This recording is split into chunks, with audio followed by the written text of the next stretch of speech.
Welcome to IFO Classroom Season 4. In this season, we'll bring to you classes from the top university in Wales, the land of the dragons. In this season, we will have Cardiff University, University of South Wales, Cardiff Metropolitan University, Bangor University, Glendair University, Swansea University, University of Wales, Trinity St. David, and Aberystwyth University. In this season of IFO Classroom, we together will study so many different subjects, from design to marketing to even AI and so much more. If you are interested in studying in Wales or simply just want to experience the classroom abroad, tune in at 8 p.m. every Tuesday on IFO Facebook and YouTube. And right now, live from Wales.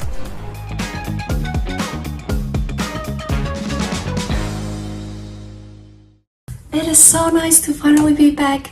Last week when I was off, I was doing some extra reading on how to read into the future through cards. And today with me, I have a deck of cards. So let's see what the universe is trying to tell us. And the cards today is Three of Clubs. And Three of Clubs are supposed to mean, let me check my note. Three of Clubs are supposed to mean that all of your efforts are going to be rewarded with success, but only if you have a well thought out plan, a strategy you can say. And that is going to be the topic that we are going to explore with University of South Wales, how to play your cards right for marketing in graduate level on IFO Classroom Season 4.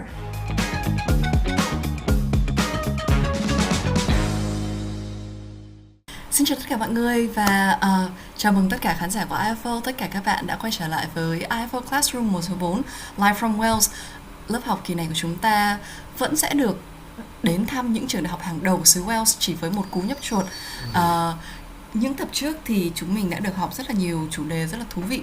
Ví dụ tập vừa rồi tuần trước thì Như Huyền đã dẫn dắt chúng ta trong một lớp học về du lịch, và đây đã là tập thứ 4, chúng ta đã được một nửa chặng đường cùng với nhau và đồng hành với Bảo Trâm. Hôm nay chúng ta vẫn có các bạn học sinh, sinh viên ở trong lớp. Trong mỗi buổi học thì chúng mình sẽ có những bạn học sinh, sinh viên đã được casting kỹ càng qua nhiều vòng phỏng vấn.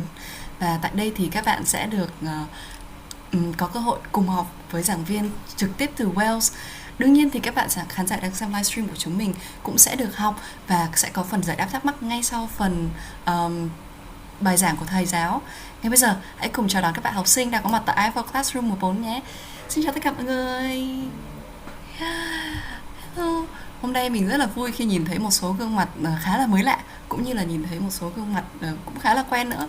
Cho mình hỏi ngắn một chút là ở đây có những bạn nào hiện tại vẫn còn đang đi học không ạ? Bạn nào giơ tay? Ồ, cũng còn khá nhỉ. Và chúng ta cũng có một số bạn là hiện tại đang đi làm rồi.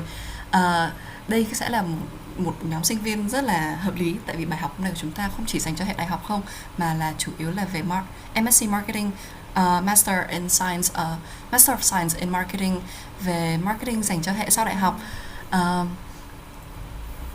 Không biết là các bạn hôm nay có tinh thần như thế nào khi đến buổi học nhỉ? Cẩm Tú ơi, bạn cảm thấy như thế nào ạ? Hiện tại thì mình đang rất là hồi hộp và rất là mong chờ được gặp thầy, và rất là muốn để mà nghe thầy chia sẻ những cái bài giảng mà rất là thú vị về marketing. Cảm ơn Cẩm Tú rất nhiều. Còn Tuấn Kỳ ơi, hình như bạn vẫn còn đang đi học nhỉ? Không biết là tinh thần của bạn ra sao và bạn kỳ vọng gì ở buổi học này? Thực ra thì mình vừa đi làm vừa đi học song song. Thì mình chủ yếu là học ở Việt Nam thôi, thì mình đang rất là tò mò không biết là học ở một lớp ở xứ Wales nó sẽ như thế nào. Đấy, mình rất là mong cái buổi học ngày hôm nay, mình đợi khá là lâu rồi. Đấy. Cảm ơn ạ. Và tất nhiên rồi, mình chắc chắn là các bạn khán giả ở đây cũng đang rất là chờ mong lớp học ngày hôm nay. Vậy không chần chừ gì nữa, chúng ta hãy cùng đến với University of South Wales và giảng viên vô cùng đẹp trai của chúng ta, thầy Martyn Rowling.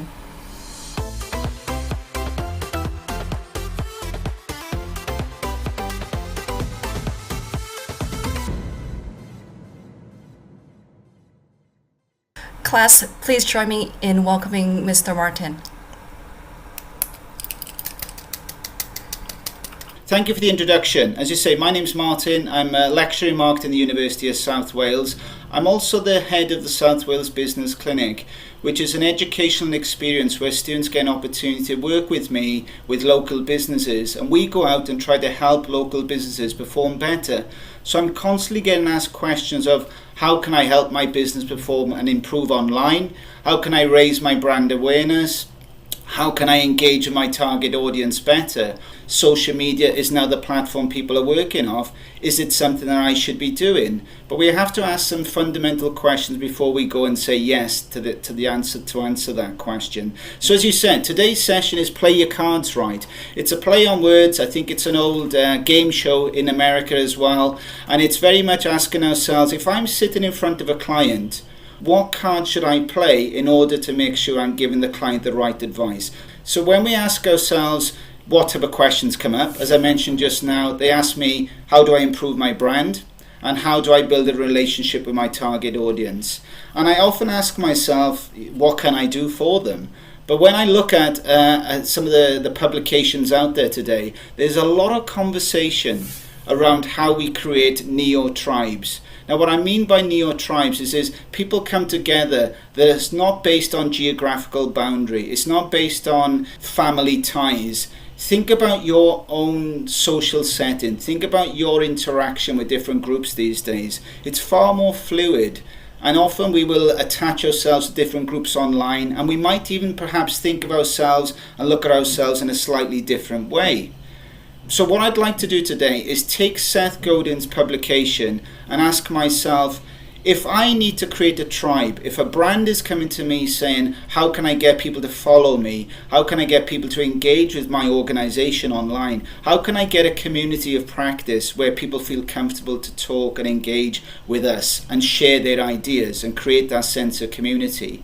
Where Seth Godin talks about a tribe is a group of people connected to one another, connected by a leader and connected to an idea. He also talks about that you need to have a shared interest and a way to communicate. Now ask yourselves, a way to communicate.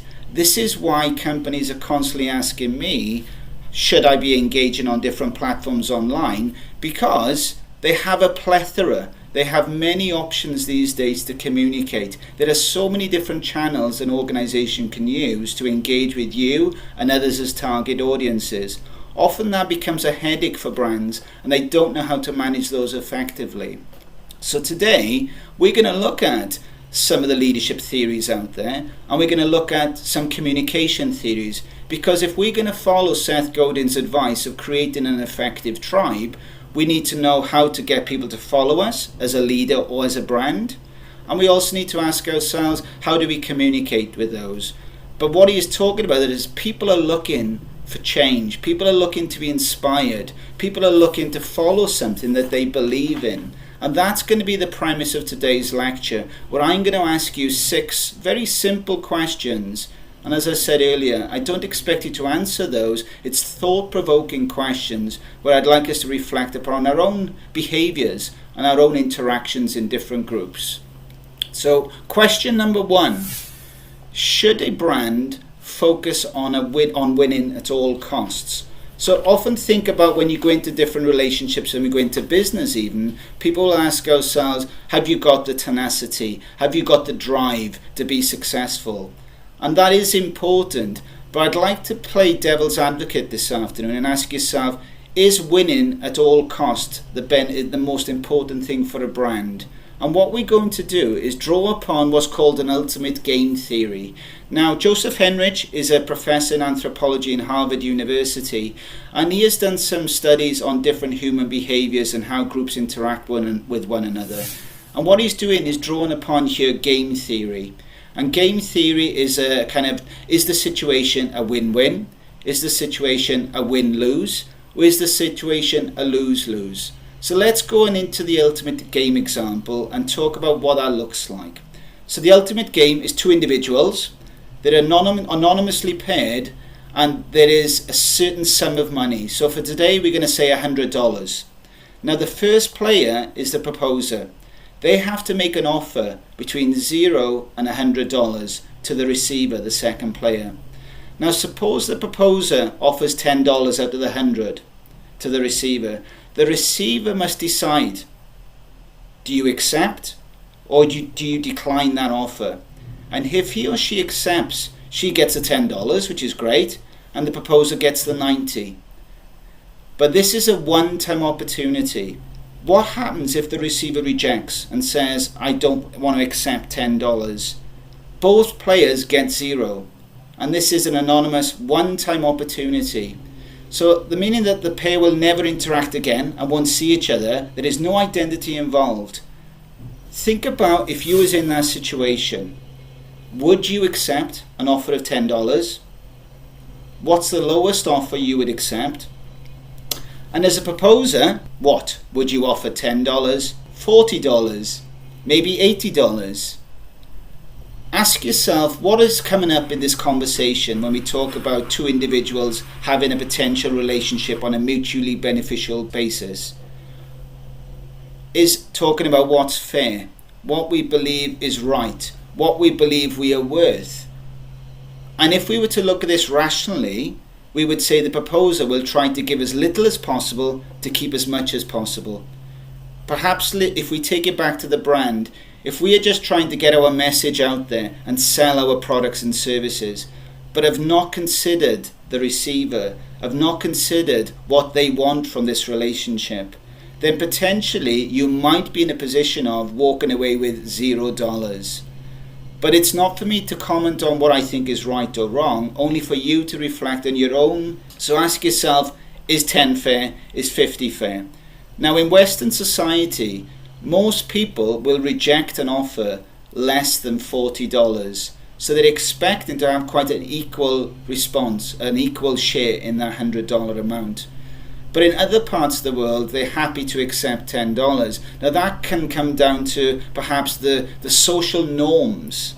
And that's another big light bulb I'd like to give you this afternoon is, what are the social norms of the tribes that you hang out in? So whatever groups you spend your time with in person or online, are there some certain almost unspoken rules and social norms that goes on within those group dynamics? And I guarantee you will probably pick up on those on a social setting and in a business setting. So that's the first question I pose today. Is a brand only in this to try and make as much money as possible? Or should they be thinking a little bit more on an equal footing? Let's look at number 2. What type of individuals / brands do you follow? Again, a question that's thought-provoking, and I'd like you all to consider this afternoon. What kind of brands and individuals do you follow, and maybe what inspires you? So here we have, being as I'm calling over this afternoon from the UK, let's keep it quite British if that's all right with everybody. We're going to go with a good old Mary Berry, who's a treasure, a female chef in the UK, an elderly lady that everybody loves, and she is famous for her Battenberg cake. We all like cake, don't we? No matter whatever we are in the world. So ask ourselves, if we were to put together this quadrant, which is the cake looks like, as you can see there on the slide, what would that quadrant or what would that cake consist of as an ingredients? And often if we ask people of leadership and we ask people, this is who I'd like to follow, or this is the type of person that inspires me, we might come up with things like, I want somebody I can trust, I want somebody that's honest, I want somebody that's creative, I want somebody that has a vision, I want somebody that has charisma. And these are the type of people or brands, if we look at it that way, we would like to be inspired by and we'd like to follow. So here I've got another little kind of game as you get picking up on the theme of this afternoon. And the question is, which candidate would you choose to follow? Now you don't have any other information. I know somebody might say, well, that's not enough information. The game for this afternoon is what you see in front of you. Which candidate would you choose? Now let me reveal who they actually are. I'm going to give you a little bit of a history lesson here, everybody. We got Frank D. Roosevelt, FDR, was 4 times US president, famous for getting them through the Great Depression, famous for supporting World War II. We have bottom left, good old Winston Churchill. Obviously, we're fully aware of Winston Churchill successfully leading the British through the World War II as well. But on the right-hand side, we have Adolf Hitler. Now, I'm not saying I'm an historian, but I'm hoping everybody understands or heard of Adolf Hitler, an individual that led the Nazi movement in Germany, that was the perpetrator of the Holocaust and the genocide, and of about 6 million Jews and of other victims that died due to this person's leadership or inspiration. So this isn't a history lesson this afternoon, but it's a lesson for us to ask ourselves in, when we look at pieces of information in front of us, what do we normally perceive as something that is socially acceptable, or somebody that is trustworthy, that somebody is transparent and honest and sincere? And perhaps we might not have chosen number 1 or number 2, but we might have gone with number 3. And that could be dangerous, because brands these days recognize that there is a ubiquitous nature to communication. What that means is there is 24/7 constant communication going on, online and offline. So there are many channels that brands can communicate through, but that also gives you the opportunity to communicate on so many other channels as well. So for me, the lesson I'm taking from this kind of just little fun, cheeky game here is that small bits of information sometimes can mislead people, but also the danger that the brands have these days with the lack of control of what people want to say online and offline can be dangerous to their reputation as well. So if I threw in there that potentially this brand hasn't paid taxes, which has been lately with Starbucks, what does that do to your perception? If I say they don't treat their employees fairly, what does that do to their perception? And these companies are so focused on making sure their brand is likable and trustworthy. And we'll talk a little bit later on why they do that, but for now, that's what I'd just like to postulate for you at this stage. But that reminds me of not a quote, but like a lesson that my dad has taught me when I was a kid. He said that half of the cake is still a piece of cake, but half of the truth is never the truth. And so what you show us was still facts about these people, but it never shows the real person. And that would be like a very ethical question for brands, right? What to reveal to the audiences and how do we trust them? Yes, and I think that's where some brands have come unstuck in the past, isn't it? They do some fantastic work of working with different stakeholders in third world countries and different parts of the world, and then they get pulled up in the UK for not paying their taxes correctly. So there is far more accountability today, and I think that's what the message was the fact that you have to be authentic, as Seth Godin talks about. You have to recognize the fact that you need to be quite clean with your behaviors, because eventually the ability of communication today, it will catch them out, and we see that time and time again. So yeah, I agree with what you're saying there, and from a research perspective as well, half the information is only half the story. So your dad was a wise gentleman. Let's look at question number 3. Should brands aim to shout as loud as possible? So we've had, should brands focus on themselves? How much information should we share? Now let's look at how much they should shout. So we've got another game. You can get the theme of this afternoon. The question here is, who is the leader? So let's have a look. We have 2 groups. One group climbing up the left side of this mountain, and we have another group climbing up the right hand side. Maybe your initial response to this is, the leader is the person at the top. The leader, the successful one, is the person that got to the top of the mountain first. But let's have a look what's going on in a little bit more detail. In the left hand side, we've got the leader at the top shouting out loud, look at me, I'm fantastic, I've made it to the top. But look what's happened to his team. You got one guy falling off, you have one person reaching out saying please help me, and that leader or that person at the top is not even looking at his team. He's concerned about himself. But then on the right hand side, we have a person reaching down, trying to pull somebody up, and we have somebody at the bottom trying to push the next colleague up the mountain as well. Question is, that person got to the top of the mountain first, but which person or which group has more effective leadership taking place? On the left hand side, with the person at the top of the mountain, is known as hubris leadership. It's very much about shouting loud, And let's reflect upon that as a brand. If they're to communicate on different channels, should it always be about themselves? Should it be about how great they are, how good their products are, how better they are than their competitors? Well, is that good for your team morale and team dynamics and group dynamics? But on the right hand side, we have more of a representation, what's called servant leadership, where you could see people serving others for the benefit of the overarching team.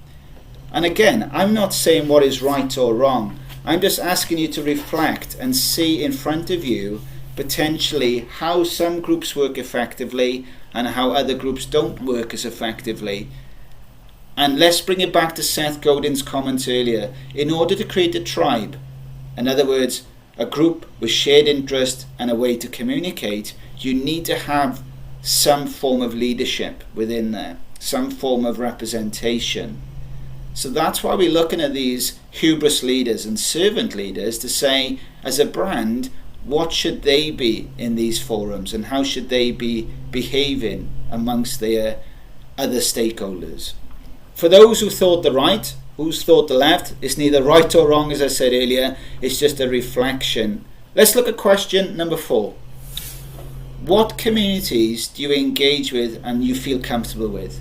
So you will know there are certain situations and certain environments where you might not feel at ease with yourself. You might feel like you don't trust the people around you. You're just a little bit outside your comfort zone. But then we could also reflect upon other circles of trust, I suppose, and we could ask ourselves, where is it that I feel comfortable and where do I feel like I can be myself? So that's kind of the question I'd like you to reflect upon today.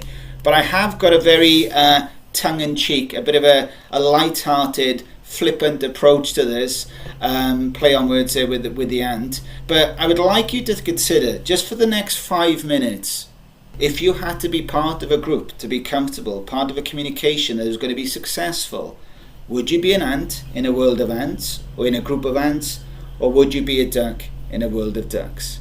So we're going to look at this afternoon the qualities of an ant versus the quality of a duck. And apologies, it's probably more along the lines of a geese, because we also got geese included in this, all right? So ant and duck sounded better at the time when the lecture was put together.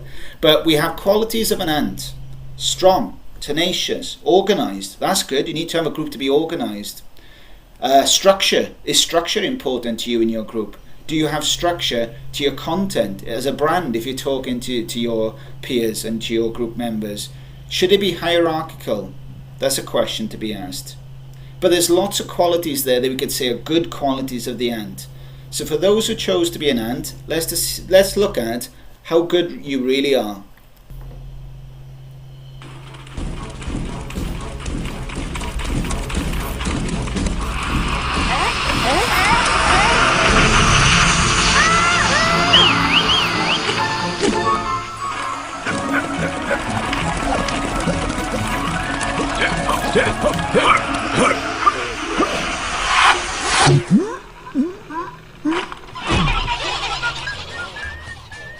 Okay, let's move on to the next one. So there we can clearly see that they come together, and that's strength. So that's a good thing, isn't it? So with an ant, if you want to be an ant in a world of ants, just for you to be aware, if you're gathering food, that's the role that you will play within that colony for the rest of your life. Or your role might be to protect the queen and the colony. Just so you understand, there is no change in roles and responsibilities within the ant world. How quickly, if we think about this as in a community, a tribe that we are looking to try and bring together, how quickly, potentially, if you're a forager, would you start to get disheartened? How quickly would you start to maybe get bored and want to think about something else and do something else? So let's start questioning maybe the world of an ant, even though they're very good and work together, maybe this could be some complexity in there. If we look at this in a very formal setting in a business world, we think of a hierarchical structure, wouldn't we? That's what I'm kind of seeing. There's that triangle, there's the boss at the top and then there's the foragers at the bottom. That's what it is. Nothing changes. That's the group dynamics. That's how this is going to work. Question is, would that work with the brand at the top and with their target audiences, their consumers, their potential consumers, just playing a certain role where you're dictating the information at all times. And again, I'm playing an analogy between leadership and marketing, and obviously the ants and the ducks today. Hopefully you were sticking with me. Let's go to the next slide then. Let's see how good these ants really are.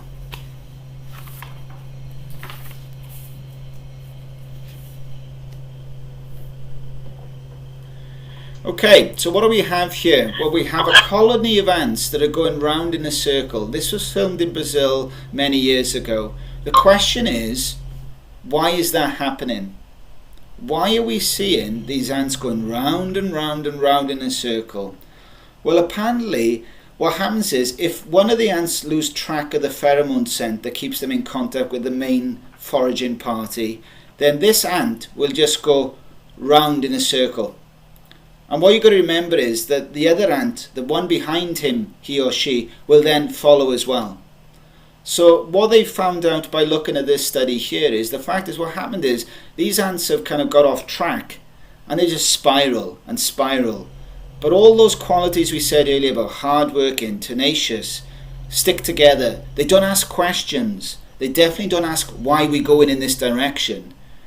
Is a dangerous thing, because what happened to this colony of ants is they'll keep going and they'll die of exhaustion. And that resonates with me when I speak to brands quite frequently around how do I communicate online, how do I get a good engagement going with my target audience, how do I create this kind of tribal aspect to my business online and offline as well, so I have this kind of following. Then often they will tell me, I don't know what to say. I don't know what these people want to talk about. I don't know what to engage with them about. And potentially they just get exhausted of doing the same thing, of throwing out that information, saying how good they are. And they just kind of just stop. And then they say, I don't know what to do anymore. So that kind of made a kind of a connection for me around the fact that we have a group of ants that sometimes just don't know when to change it up, because that's not what they've been trained to do. It's not what they're used to doing, and it's not what the social norms are within that group. But that doesn't always lead to success. So I'm sorry for you, the ones that have chosen an ant out there. I'm going to depress you a little bit more. So let's look at if ants can overcome other things and other obstacles. Then we've lost scent and potentially gone round in a circle and died of exhaustion. Have a look at this.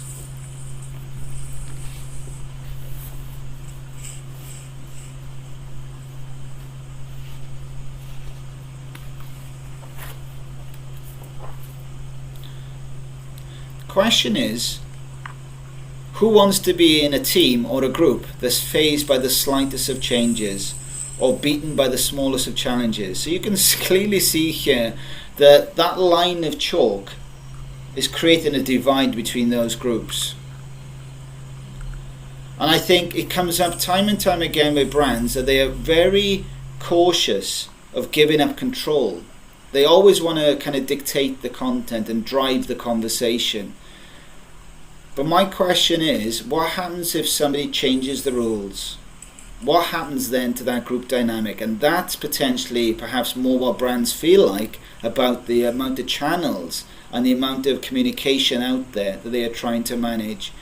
And I suppose that's the conversation I'd like us to have this afternoon, is that if we were to be in a group, if we were to create a group as a brand, would we want to create ants or would we want to create ducks? But we can clearly see that both can hit some obstacles. Let's move on to the qualities of a duck. Duck: teamworking, intelligent, tireless, trusting, sharing, compromising. I suppose we could flip here from transactional, which is more like the ant, to more of a transformational approach. Question mark there if that's true or not. Empowering, compromising, I think I mentioned already.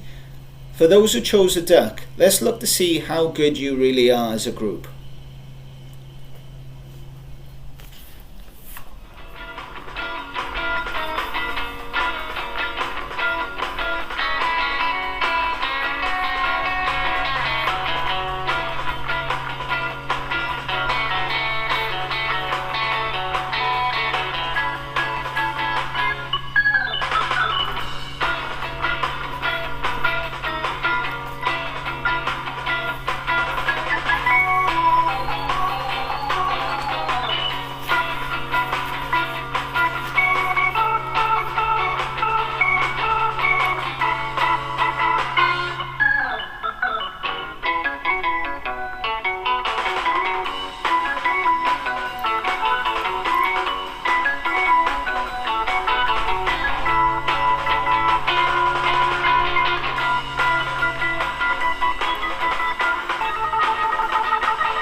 Hopefully you enjoyed that. But let's look in a little bit more detail of the geese. Well, here you often see geese flying over the top in a V formation.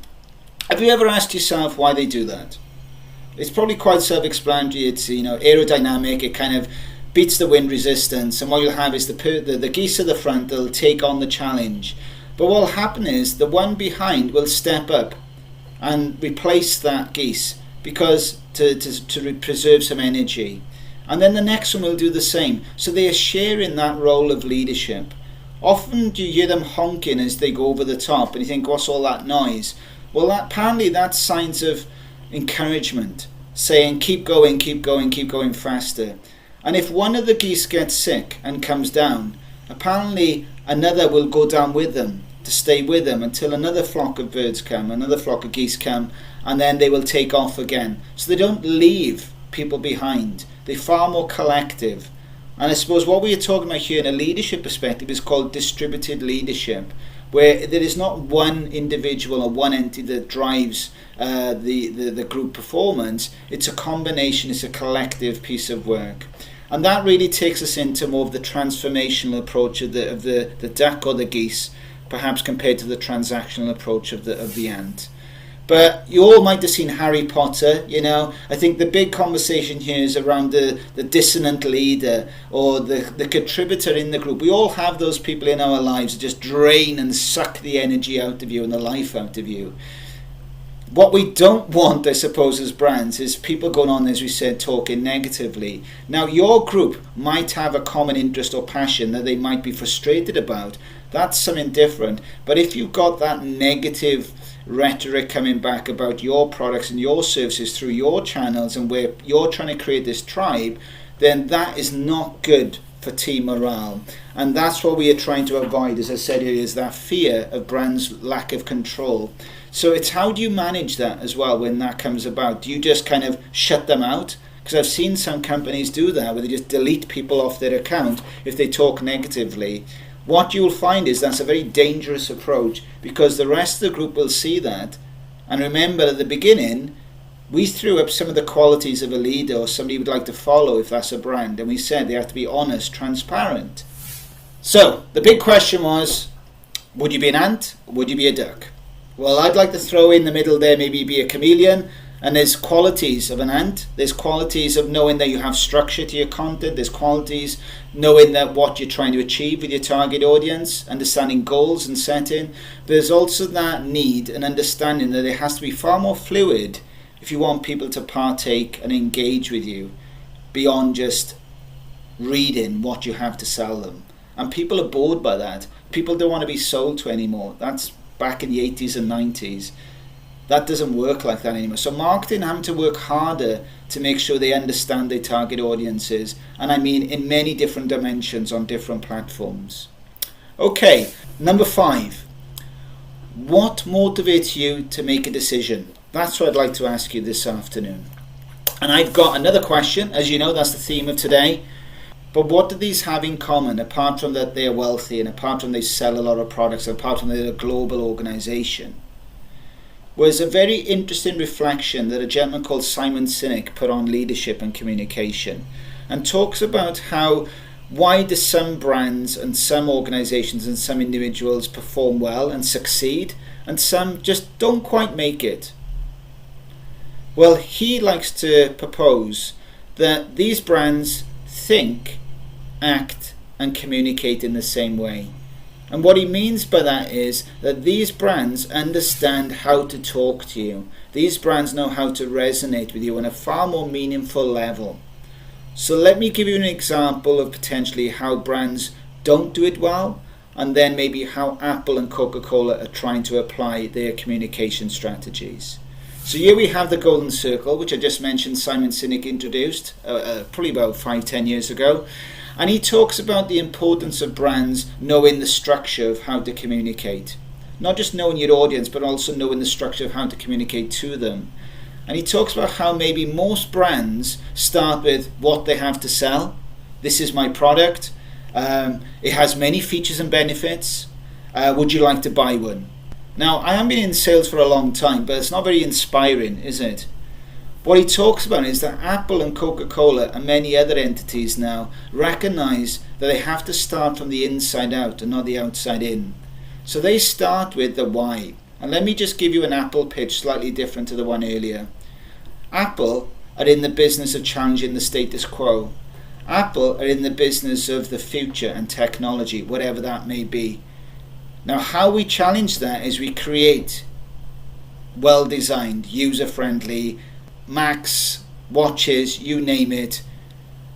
Do you want to buy one? Now, I didn't pitch it very well there, but you get my point of the structure. They are starting with the purpose. They are starting with the cause. They are starting with the belief. People get inspired by why you do it. And the reason for that is emotion will always trump reason. So here we've got Martin Lindstrom, a play on words with biology, the scientific subject, and has come out with a textbook, a publication on biology, how everything we believe about why we buy is all wrong.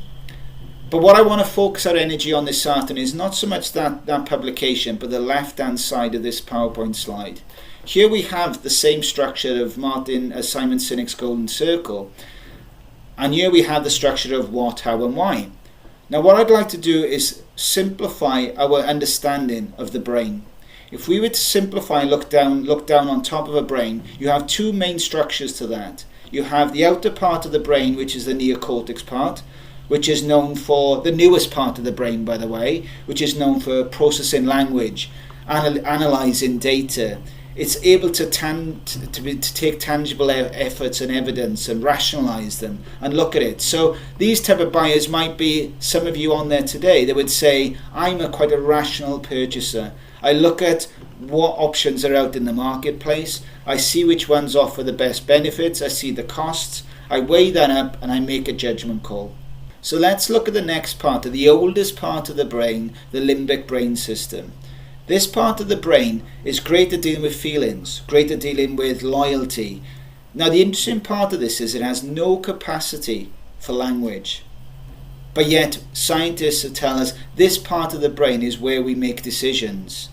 So the best that we can do is go, it doesn't feel right. I don't know what it is, but I just don't like this person. I don't know what it is. You tell me all the right things, that this product has the right features and benefits for me, but I'm still not inspired. And that is potentially the understanding of the larger brands out there today that have the buying power, like Coke and Apple, that are very good at understanding how to appeal to people's emotions.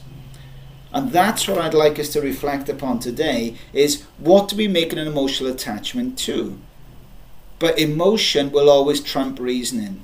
Now, as I said earlier, I know people out there might be very analytical and might like to go through the pros and cons before you make a purchase or make a decision. But I challenge the fact that often we will start with an emotional reaction and then we will look to justify that. And you can't tell me there's somebody out there today that doesn't go buying an item of clothing, doesn't go buying a pair of shoes or a dress and come home and make sure they get approval from a family member or a friend. Do I look okay? Is this all right? But yet you tell me you're very rational and you make decisions based on your own thoughts, and I am in control of my own kind of decision making. Well, that's what I'd like to question today and throw up on his head, append that mindset and say, no, you actually sometimes buy for approval of your peers and your groups. And that is potentially why brands these days not only want to understand what you think, feel and do, but also what your immediate groups and the tribes that you hang out in, how do they think, feel and do? Because they will have an influence on how you make decisions. So when we think of Apple, why do we wear an Apple watch, but it might be weird to wear a Dell watch? Because they don't push, that they're in the business of the PC or the computer or the laptop. They've been pushing for a long time that they're in the business of just the future. And they'd like to challenge that status quo by thinking differently. And whatever that might be, is what's inspiring to people. And that is why people wait, which I find crazy, 10, 12 hours in line waiting for the next iPhone to come out. Now that is not rational, surely. There's no reasoning behind that. Anybody reason would say, why are you doing that? That's crazy. But people do it because they want to be first. And they want to do it because they want to do it for themselves. So here you could see on the right hand side that Coca-Cola and Apple are really just applying the basics of marketing. And that is the brand personality scale by acre. You know, back in the 90s this came out. There's some different variations to it now, but let's go with this afternoon. Here is the structure. So we have, is your brand sincere? Is your brand about excitement? Is your brand about being competent? Is your brand about sophistication? Or is it about being more about ruggedness? But what I'd like to challenge is that at Christmas time, you don't hear Pepsi. It's all about Coke and the Coca-Cola truck and the Coca-Cola ads, because they're about wholesomeness. They're about family, belonging, sincerity, honesty, realism, down to earth, family orientated. They are following true to their brand. So that's what I'd like to challenge, is however you want to lead these groups, whatever kind of conversations you want, these brands need to know who they are. And they need to recognize not the fact that in the business of selling fizzy drinks, but they're in the business of getting their brand across, of being sincere. And that's when you talk about holistic, integrated marketing communications. And that's the trick, I suppose, or the understanding and knowing that when you have these kind of fragment conversations, but you still stay true to what you want the brand to represent. But the question is, why do we do it?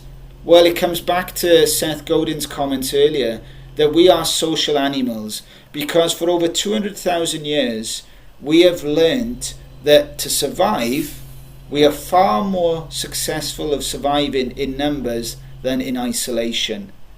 And we could see again the flock of birds that are sticking together. You could see that this kind of tribal kind of, and again I'm not going to ask you what that picture is, but people put tattoos, people buy certain brands. Do you buy the brand for yourself, or do you buy it to be accepted within your group?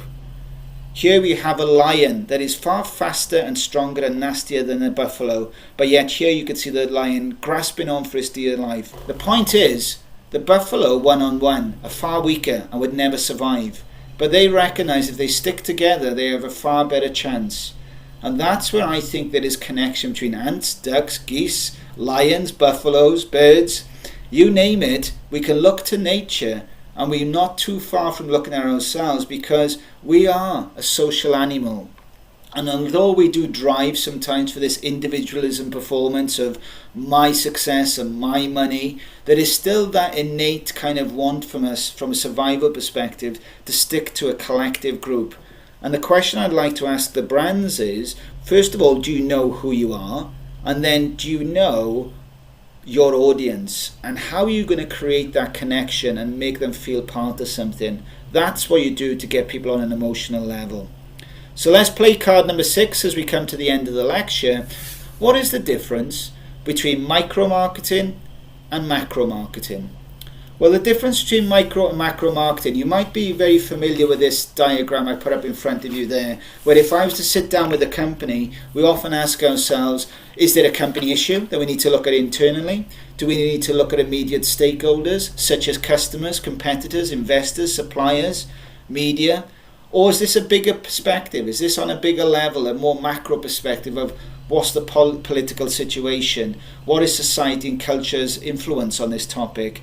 Well, what we are starting to see is that brands are trying to create a personality. So as we said earlier, they are trying their best to connect with you on an emotional level. So they are desperate to know what you care about. So in addition to just doing what we class as micro marketing, and that is targeting specific customers and selling products on a short-term basis to their needs, what we're really looking at is how do we get involved in having a conversation? And that can be a great thing for brands, but also a dangerous thing, because now you have to ask yourself, if you're a company, how do I want to be represented, and how do I lead on something, and should I have an opinion? And that offers many merits and many concerns for a far bigger conversation than this afternoon. But I'd like us just to recognize the fact that from a marketer's perspective, we've shifted from this micro perspective of just constantly looking at what's my customer, how do I communicate to them, but also what other external influences should I get involved with, because that allows for a conversation. So when I get asked by brands, what should I talk about, then it's quite simple. It's what is concerning your customers. on an environmental level? What is their thoughts on the environment? Well, how is society changing and how does that influence their life? Is there anything around policy and legal issues that we need to have a conversation about that might be holding back their decision making? What is their needs from a technological perspective? And they are the good brands these days that recognize how to not only target customers, but also have that ability to look wider and create that connection. So I asked you at the beginning of today, what do you want in a leader? Or I put in there a brand.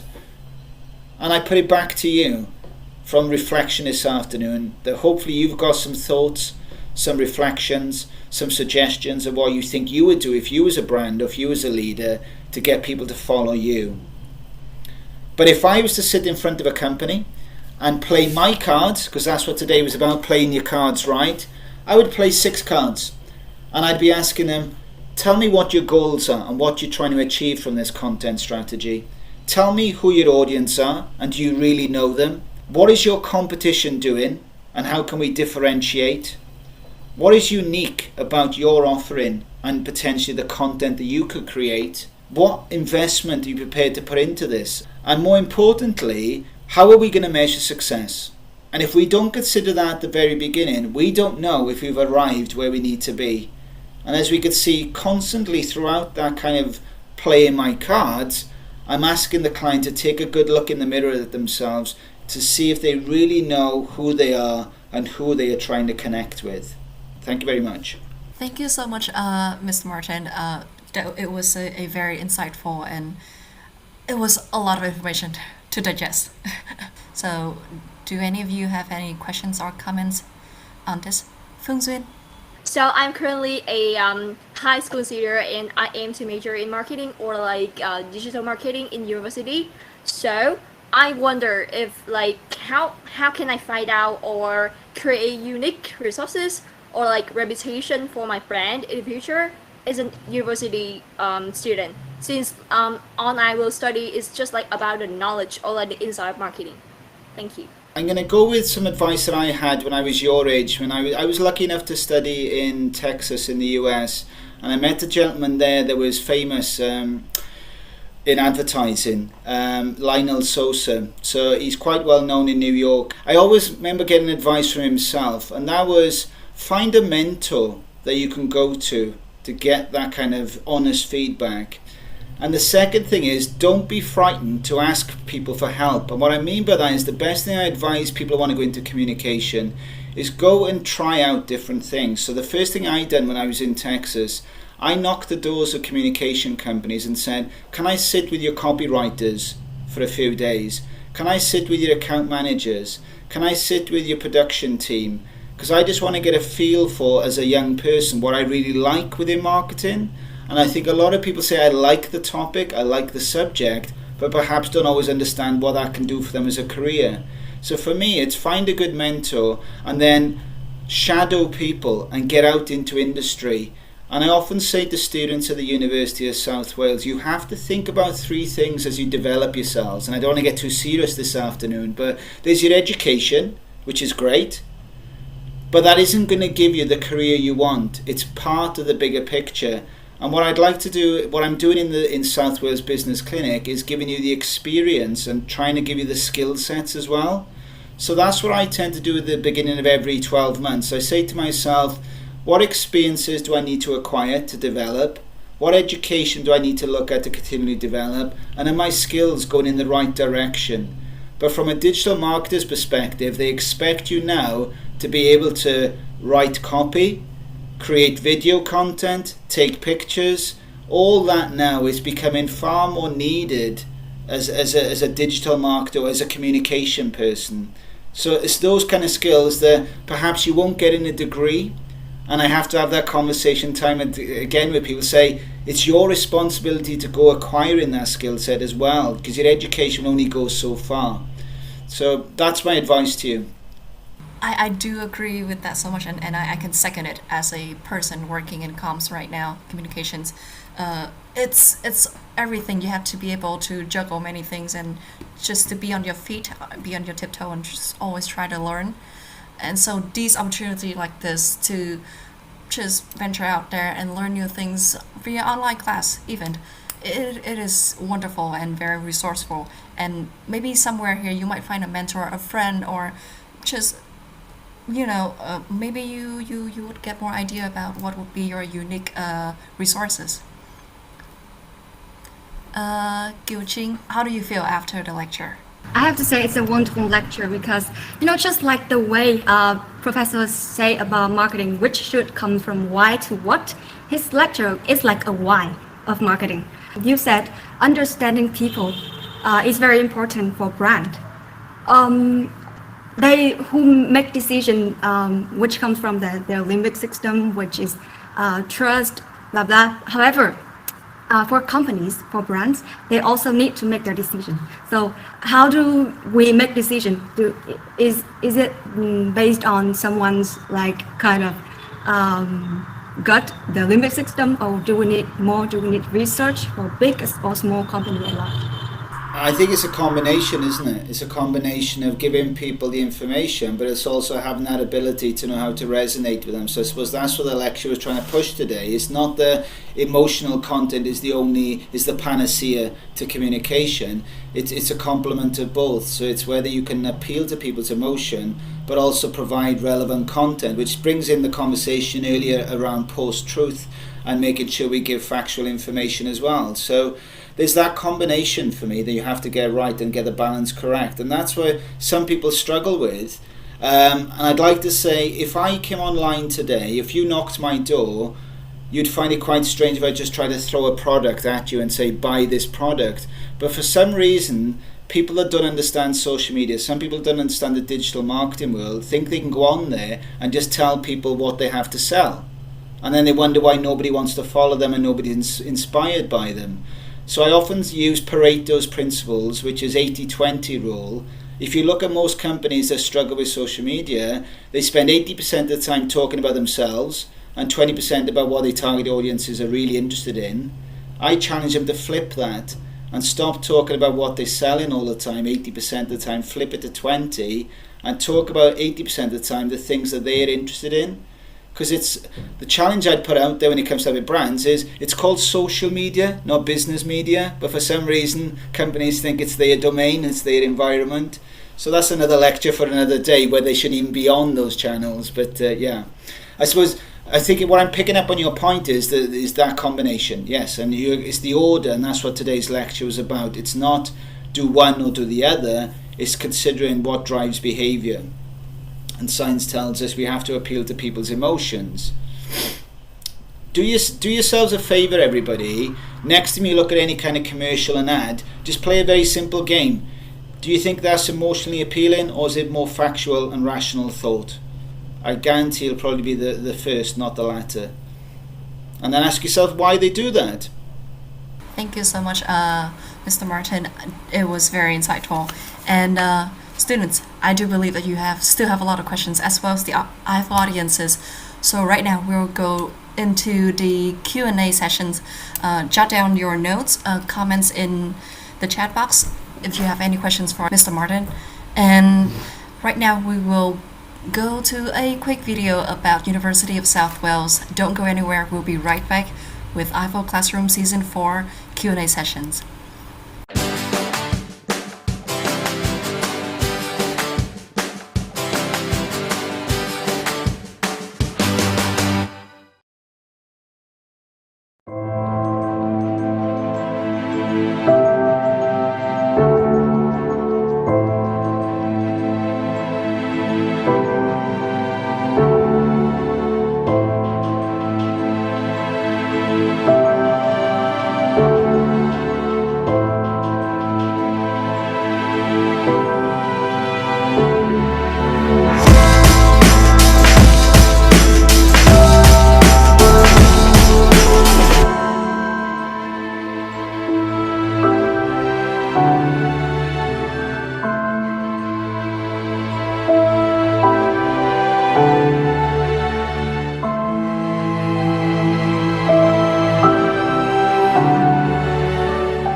Chào mừng tất cả các bạn đã đến với phần thứ hai của buổi học IFO Classroom phần mùa 4.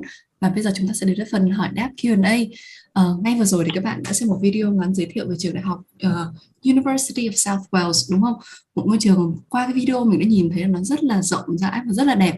Thì giới thiệu với các bạn, đây là một trong những trường đại học lớn nhất ở Vương quốc Anh, lớn nhất tại xứ sở Wales và có hơn 170 năm lịch sử. Đây cũng là nơi theo học của hàng nghìn sinh viên từ khắp nơi trên thế giới. Và có mặt cùng chúng ta ngày hôm nay để giải đáp các thắc mắc của các bạn học sinh, sinh viên, thì chúng ta ngoài thầy Martyn Rowling mà chúng ta đã vừa học xuyên suốt một tiết vừa rồi, là giảng viên marketing và trưởng khoa kinh doanh tại University of South Wales, thì chúng ta còn có chị Lan Phuong nữa. Chị Lan Phuong ơi, xin chào chị và cảm ơn chị đã đến với chương trình ngày hôm nay. Chị có thể giới thiệu một chút với khán giả được không ạ? Cảm ơn em. Thì cho các bạn khán giả, chị tên là Lan Phuong, hoặc các bạn có thể gọi chị là Cat. Thì chị là đại diện của trường tại Việt Nam và chị hiện giờ thì ở Hồ Chí Minh. Chị base ở Hồ Chí Minh nhưng mà do là tình hình dịch ấy, cho nên ra là hiện giờ chị vẫn làm việc ở nhà. Tuy nhiên nếu mà bạn nào mà cần gặp gỡ hoặc là tìm hiểu thêm về thông tin của trường thì hoàn toàn có thể đến văn phòng của bên chị, cũng gần, cũng là hàng xóm với Hội đồng Anh đấy. Rất là gần BC đúng không nhỉ? Đúng rồi. Vậy thì các bạn khán giả, trong suốt chương trình này, nếu các bạn có bất kỳ câu hỏi gì về bài giảng cũng như về Đại học South Wales thì hãy cứ đừng ngại ngần và hãy comment vào cái phần chat box. Chúng mình sẽ chuyển câu hỏi đến cho thầy Martyn và chị Lan Phuong nha. Còn bây giờ thì Bảo Trâm sẽ hỏi các bạn học sinh của chúng ta. Còn lại trong lớp chúng ta bây giờ có 3 bạn nữ sinh rất là xinh xắn, Phương Anh, Kiều Trinh và Thanh Thảo ơi. Thì không biết các bạn cảm nhận như thế nào về bài giảng của thầy Martyn vừa xong nhỉ? Mình sẽ mời Kiều Trinh trước nhé. Oh wow, để nói về bài giảng của thầy Martyn ấy, thì em phải nói là nó rất là nhiều kiến thức, nó khác so với những cái tiết học bình thường mà em học ở trường đại học của em. Đó thì có lẽ là cái cách tiếp cận của thầy nó nhiều thông tin hơn nhưng mà nó rất là thú vị, nó khiến em tập trung. Có lẽ là trong những cái ví dụ của thầy thì nó thân thuộc và nó gần gũi với mình. Đó thì nhìn chung thì em thích cái tiết học này và có thể dễ nhớ, em có thể dễ nhớ những cái kiến thức trong suốt bài giảng. Cảm ơn Kiều Trinh. Thế còn Thanh Thảo thì cảm thấy như thế nào? Dạ, bản thân em thấy thì bài giảng của thầy đã mang lại cho em rất là nhiều kiến thức vô cùng bổ ích. Bên cạnh đó thì em rất là thích cái cách mà thầy đưa ra những câu hỏi tư duy vô cùng độc đáo để giúp tụi em có thể tìm hiểu nhiều thêm về cái ngành marketing này. Thì bản thân em hôm nay tham gia lớp học thì cảm thấy mình đã có được những cái trải nghiệm chân thực khi mà tham gia một lớp sau đại học. Cảm ơn Thanh Thảo. Mr. Martyn, so I was just asking the students how they feel after a very insightful lecture of yours, and they said that even though like it is for master level, which is not quite yet, they're not quite there yet, but they really like how you visualize the class, how you give very real life example and like just put theories into practice for them, and they really appreciate that. So first of all, thank you so much, Mr. Martyn. And I think Phương Anh right here has a question for you. Phương Anh ơi, em có câu hỏi gì dành cho thầy Martyn không? Okay. So hello, Mr. Martyn. Hello, Mrs. Trâm, Miss Lan Phuong, my beautiful classmate, and all the audiences watching IFO Classroom. And about what before I start to ask my questions, I will talk a little bit about how I feel right now. Actually, I feel really amazed with the lecture Mr. Martyn just delivered. And I remember that in the beginning of the class, you were saying that I was like attracted by the title, that how to play the cards correctly, which means to making the right decisions. And my questions are, when you are making the decisions, how can we manage the risk? I'm asking about the risk management of all the decisions that would lead to the right card you will put out on the table. And my second question is, based on your own experience, that have you ever put the wrong card on the table as a marketing advisor to business? I would really appreciate if you answer to my questions. Thank you. Thank you. Good questions and challenging questions, and that's always well received. I suppose the first question you asked me was around managing the risk. And for me, when you're acting as a marketing consultant or you're working with local companies and organizations, it's about building that relationship and making sure that from the beginning, you understand what the client is trying to achieve and you understand what you believe you can do to try to help them.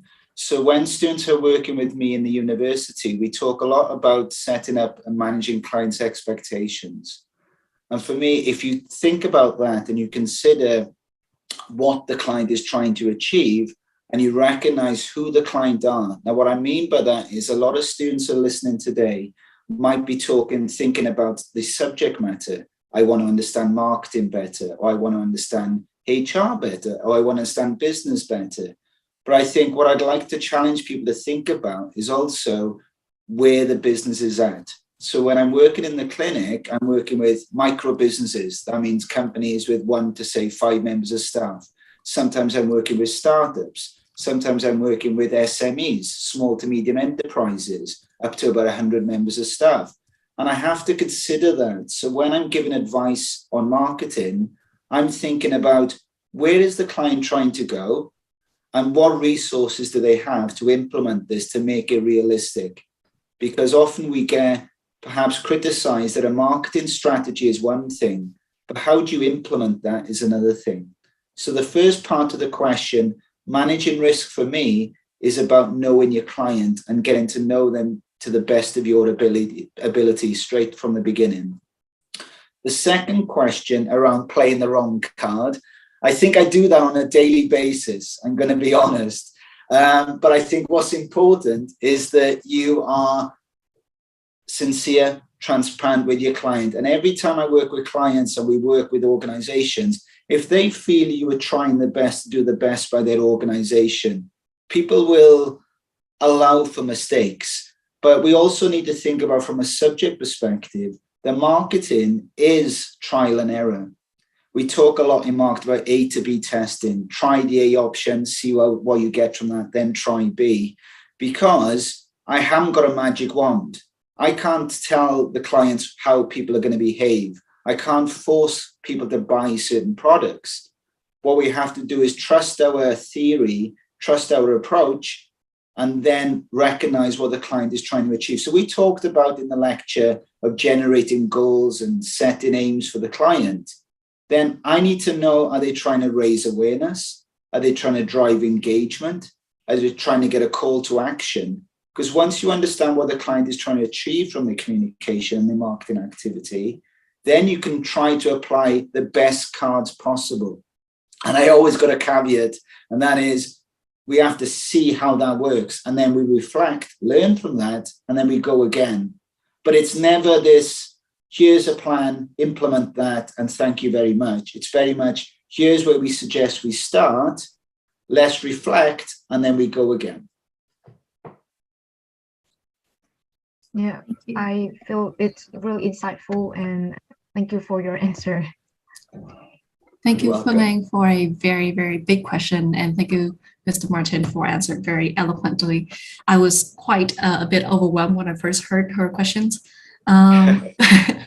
So for our IFO audiences, vừa rồi thì bạn Phương Anh vừa mới đặt 2 câu hỏi cực kỳ khó dành cho thầy Martyn. Câu hỏi đầu tiên đó là làm như thế nào để mà chúng ta có thể quản lý được những cái rủi ro khi mà chúng ta làm việc với khách hàng, khi mà chúng ta đang trải một tụ bài và đang chơi bài với khách hàng. Thì thầy Martyn bảo là chúng ta không bao giờ có thể biết được hết tất cả các lá bài trên bàn, nhưng mà chúng ta là dựa vào những gì chúng ta nhìn thấy và hiểu được rõ là khách hàng muốn gì, nhu cầu khách hàng là gì, thì từ đó chúng ta mới tìm được ra những cái phương pháp và những cái kế hoạch, những cái strategy để mà có thể đưa những cái lá bài phù hợp nhất, làm sao để mà từ cái kế hoạch đấy của mình trở thành thực tiễn nó thật là mượt. Và câu hỏi thứ hai của Phương Anh đó chính là lỡ mà mình đi nhầm nước thì sao? Mình có được đi lại không? Thì thầy Martyn bảo là cái việc đi nhầm nước là một cái việc rất là bình thường. Ai thì cũng có lúc sai thôi. Nhưng mà cái vấn đề đây là mình phải thực sự biết là mình đã đi sai nước và mình hãy học hỏi từ cái nước sai của mình như thế nào. Trong marketing nói riêng và cũng như là tất cả mọi thứ nói chung thì luôn luôn sẽ là một cái quá trình học hỏi từ những lỗi lầm, trial and errors. Nên tiếng Anh thì nó có như thế. Thì sau mỗi một lần là mình đi một nước bài sai thì mình có thể học là đáng lẽ ra với những cái cây bài đang có sẵn ở trên bàn như thế thì mình nên đi lá khác như thế nào nó sẽ khôn ngoan hơn, và lần sau mình sẽ cố gắng để mà thay đổi tốt hơn. Cảm ơn Phương Anh và cảm ơn thầy Martyn vì những câu hỏi rất là hay và thú vị như thế. Mình vừa mới nhận được một câu hỏi từ bạn khán giả. Câu hỏi này chắc có lẽ là dành cho chị Lan Phuong. Bạn khán giả hỏi: cho em hỏi là có học bổng dành cho học sinh quốc tế không ạ? Và để apply thì em cần có những yêu cầu gì? Rồi, ok, cảm ơn Trâm.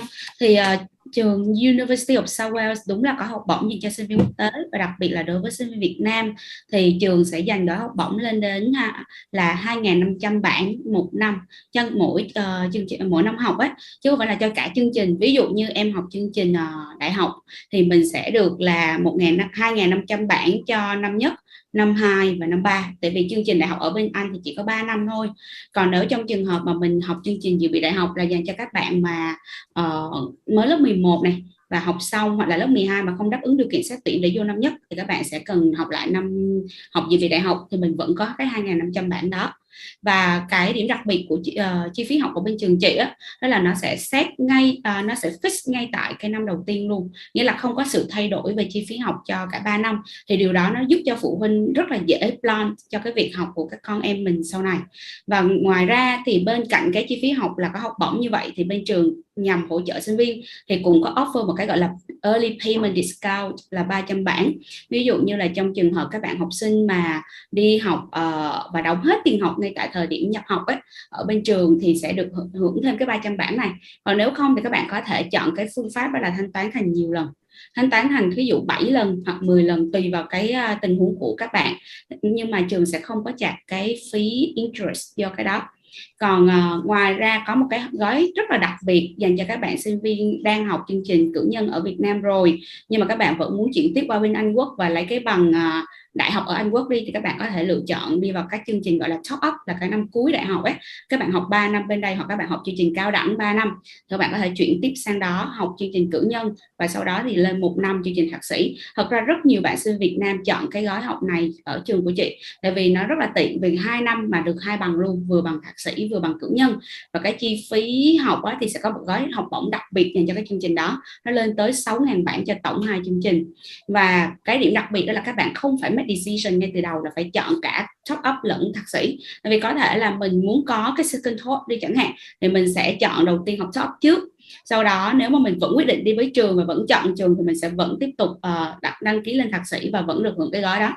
Thì lúc đầu thì có thể là mình hưởng theo cái gói tiêu chuẩn là 2.500 bảng trước, và sau đó nếu mình lên thạc sĩ thì mình sẽ được khấu trừ 3.500 bảng còn lại đó. Thì nói chung cơ bản nó là như vậy, những cái chi phí. Và điều kiện mà để đạt được cái học bổng này thì rất là cơ bản thôi, nghĩa là bên trường chị chỉ cần em đáp ứng điều kiện xét tuyển thì mình sẽ có thể đạt được cái học bổng này. Còn điều kiện xét tuyển thì tùy vào cái cấp độ học mà mình sẽ có cái yêu cầu cho cái cấp độ cái điểm trung bình đầu vào. Nhưng mà thông thường thì bên chị có thể nói cơ bản là mức ít nhất thì khoảng từ 6 chấm đến 6.5 trở lên cho cái điểm trung bình học lực. Nhưng mà nếu muốn học xét tuyển thẳng lớp 12 cho thẳng năm nhất thì các bạn ít nhất cũng phải là từ 7 chấm trở lên. Có một số cái thì có thể yêu cầu cao hơn một chút, và IELTS thì mình cố gắng là 6.0 trở lên. Nhưng mà chương trình dự bị đại học thì có nhiều loại chương trình dự bị đại học thì có thể chấp nhận là 4.5 hoặc 5.5 tùy. Còn nếu các bạn muốn vô năm nhất đại học luôn hoặc là muốn lên thạc sĩ thì phải là từ 6 chấm trở lên và không có kỹ năng nào dưới 5.5. Các bạn có thể thi IELTS hoặc là thi chương trình tiếng đầu vào của chị, thì các bạn có biết rồi đó, là chị có văn phòng ở tại Hồ Chí Minh nên các bạn có thể thi ở tại văn phòng chị. Còn nếu trong trường hợp các bạn ở các vùng khác thì sao, thì có thể thi tại ngay văn phòng của các agent, các cái trung tâm tư vấn du học mà do bên đại diện cho trường của chị thì đều có thể thi. Hoặc những lúc mà chị ra Hà Nội chẳng hạn thì các bạn có thể đăng ký để thi với chị ha. Em cảm ơn chị Lan Phuong rất là nhiều. Chương trình học của mình thì dành rất là nhiều sự ưu tiên cho học sinh sinh viên Việt Nam chị nhỉ. Em thấy có rất là nhiều cái chương trình để hỗ trợ học phí cũng như là giảm tải những cái nỗi lo dành cho phụ huynh học sinh. Vừa rồi thì Trâm thấy Thanh Thảo cũng giống như là vừa mới giơ tay định có câu hỏi gì phải không Thanh Thảo? Dạ em có câu hỏi cho thầy Martyn ạ. Mr. Martyn, I have a question for you about the lecture. So I can see that you devote a large part of your lecture to talking about the communication with audience or our customer. So I want to say that nowadays everything changes rapidly. People also change every day. So and a new trend can appear 1 minute and then another one pop up. I want to ask, as brand or business, how can we stay on top of the game, or how can we be the trendsetter and catch up with our customer? Yes, that is my question. Thank you. And another good question. You probably would have seen a slide towards the end of that presentation that was looking at a micro and macro perspective. Now, what I mean by micro and macro is micro, when you look at, if you were to look at that slide, you have the organization in the middle. Then you have the micro perspective, which is your customers, your competitors, your suppliers. Then you have the macro perspective, which is looking at more society, looking at the economy, looking at technology. For me, every time I speak with companies, what they're really saying is that they are constantly trying to understand the micro and macro perspective. And the organizations are going to be up to understanding what the latest trends are going to be on constantly looking at the macro perspective and how that's influencing customers. And those who are going to make sure they're constantly being competitive and offering a slightly alternative offering to their competitors are constantly looking at the micro perspective. So it's a really simple answer for me, is every time I sit down and work with organizations, it's that ability and desire and want to constantly measure where they're at as a business. And I suppose often as marketers, we feel like we've got to come up with the latest creative campaign, or we've got to come up with something that's really cool and different, which yes, we do. But if you were to strip that back, if you were to look at the fundamentals of what's going on behind the creative display that you're seeing through that form of communication, the basics are still there. And that is, they're trying to appeal to people, maybe through an emotional state. They're trying to show how they differentiate. They're trying to show that as a brand, they recognize who you are as a consumer and who you are as an individual.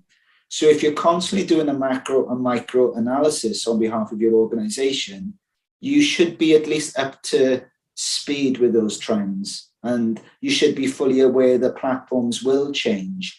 But I will challenge the fact that humans don't change that much at all. And that's what the lecture was talking about, by drawing on nature, that we are quite simplistic really in our approach. And that is, we are looking to be part of something, and we're looking to be inspired. And the brands that understand the market and understand how they position themselves in there are the ones that are going to be successful in being relevant.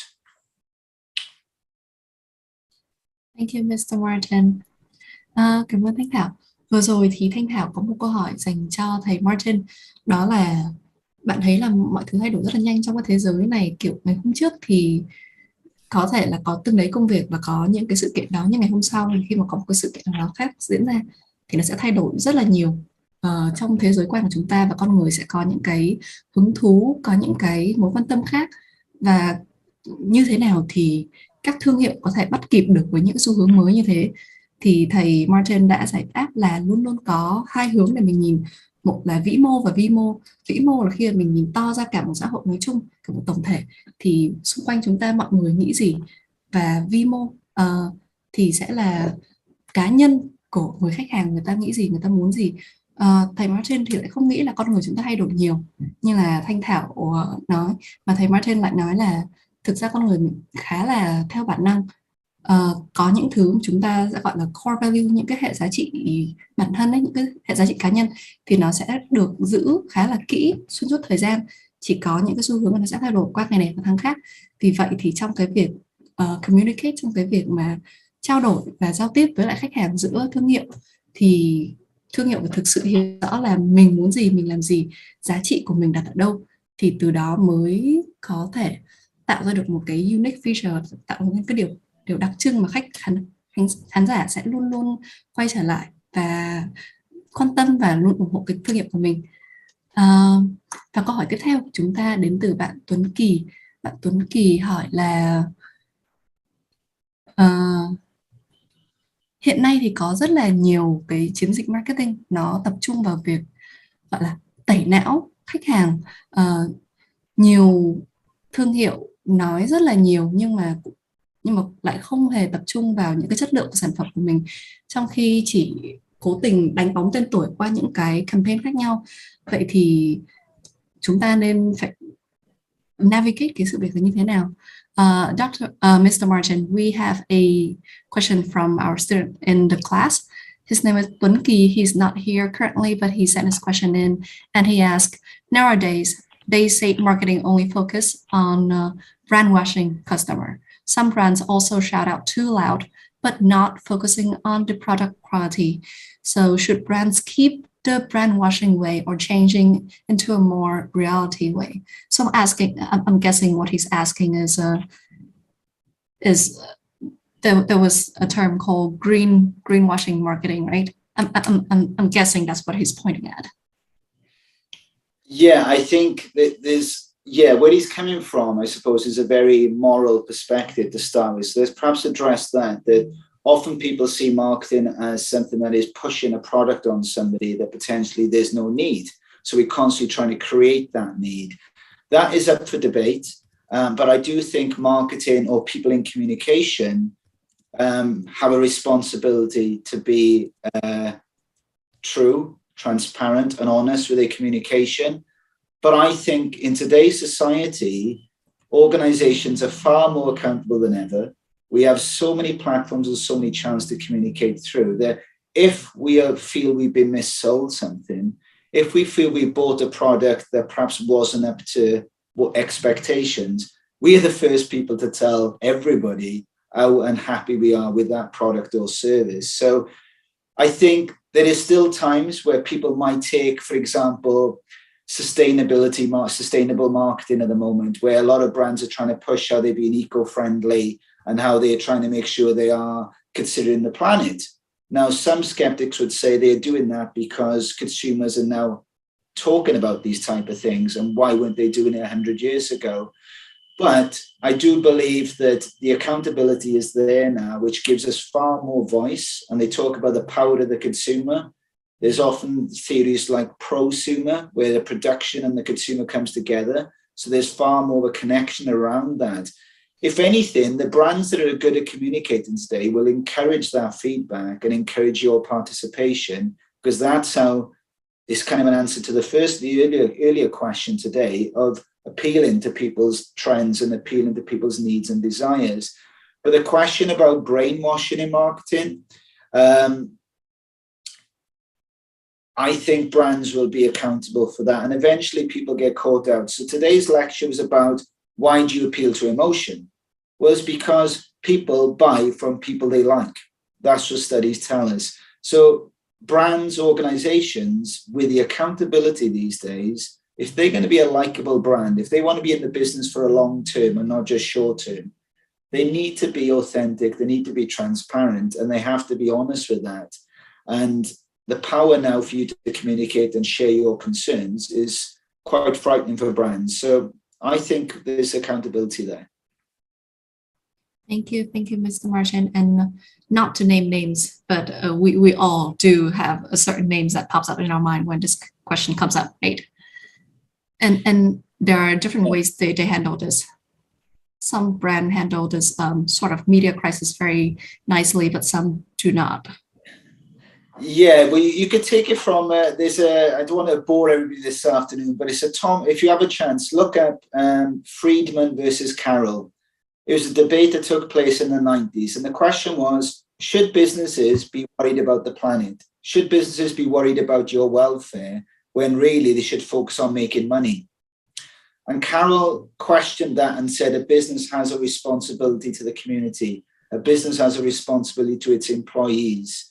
And I think that debate still goes on today in different parts of the world with different viewpoints on humanity and work practices. So it's all within the context as well. So some of the larger brands come unstuck with that because they're having to work across so many different cultural norms. But I understand what you're saying, that you can sometimes, we all can pick out that company that we dislike. I suppose the question we have to ask ourselves is, why do we dislike them? But we also could say that the companies that we do like and what we want from companies. So the whole point of today's lecture around leadership, for those who are probably still thinking, why would Martyn talk about leadership as a marketing lecturer? Because I believe brands now are trying to create a personality more than ever. So they're being leaders because they are saying, we stand for this, we stand for that. We stand for an eco-friendly kind of production process. We stand for equal rights and fair pay across different genders. So that's them putting out there the statement that what they believe in. So for me, that's where we have to look at. It goes two ways. You know, we drive that need as well, and society will drive these organizations to operate in a certain way.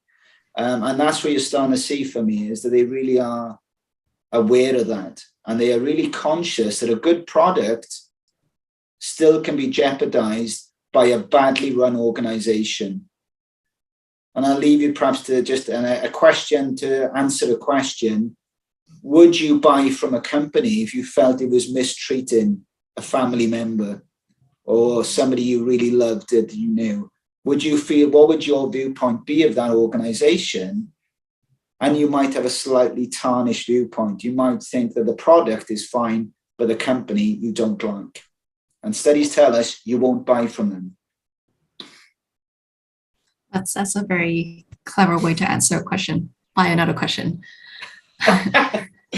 True academic. Yes.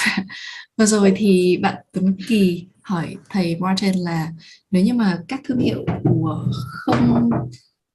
không giữ được những cái lời hứa của mình về, ví dụ như là tôi là một thương hiệu xanh, hoặc tôi là một thương hiệu vì môi trường, hoặc là tôi là một thương hiệu thân thiện với tất cả mọi giới tính, thì làm sao để chúng ta có thể hiểu được là thương hiệu thực sự có đang quan tâm đến những vấn đề xã hội đấy không, hay họ chỉ đang cố tình theo trend để có thể câu được nhiều khách hàng quan tâm đến hơn.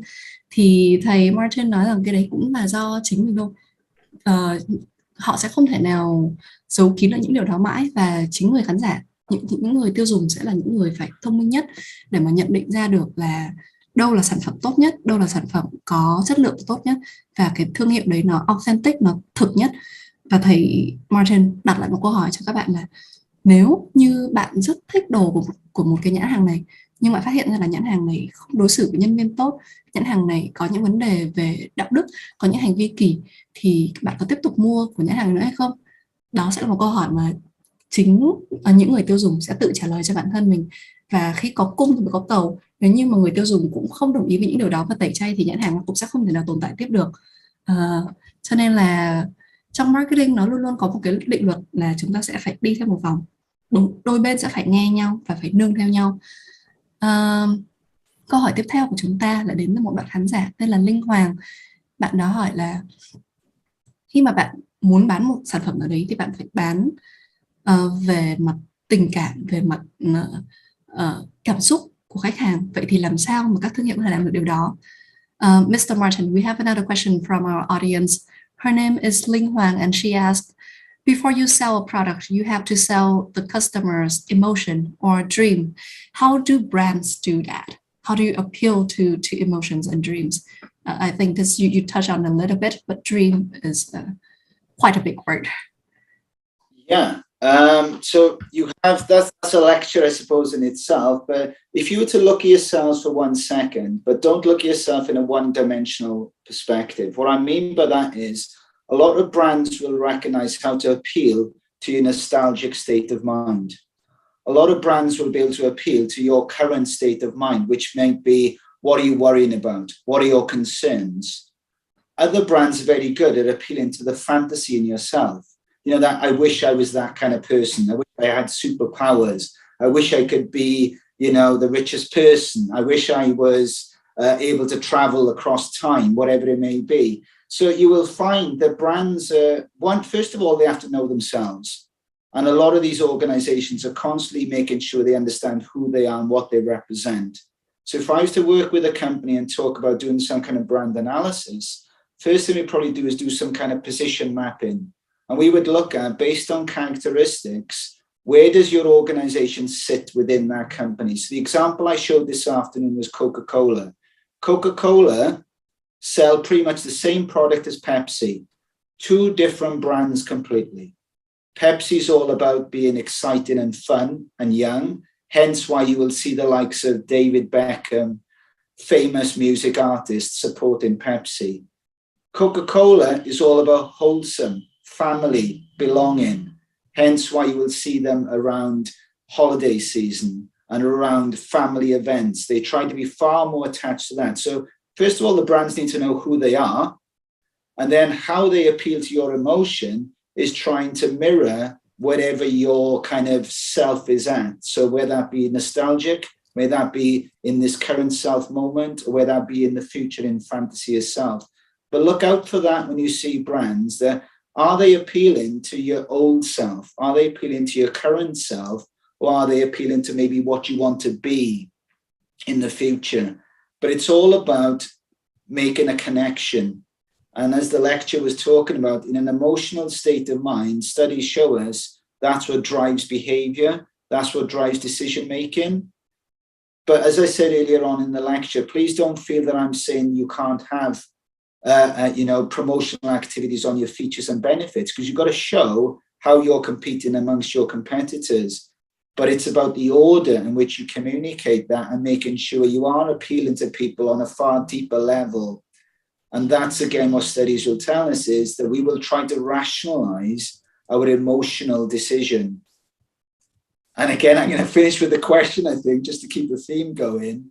Next time you go and buy a product, do you go and ask for reassurance from a friend or family member? Do I look okay in this dress? Do these shoes look nice with this kind of outfit? Does my hair look okay? That is nothing in that sentence is about you making decisions. It's about you looking for acceptance amongst your tribe.